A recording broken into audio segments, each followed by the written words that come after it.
Breaking developments right now. A 13-year-old shot in Cleveland's Kinsman neighborhood. Michelle Nix at the scene just minutes after it happened. Michelle, what are you hearing?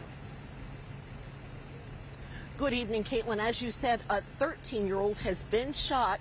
We have heard that the child was transported to an area hospital where that child is in stable condition.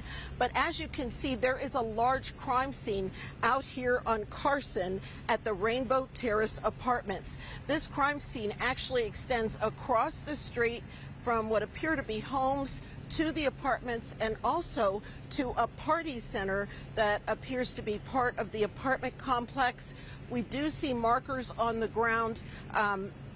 Obviously, those are marking some of the shell casings. We're trying to find out more information, but as we know it right now, a 13-year-old was shot, transported to the hospital.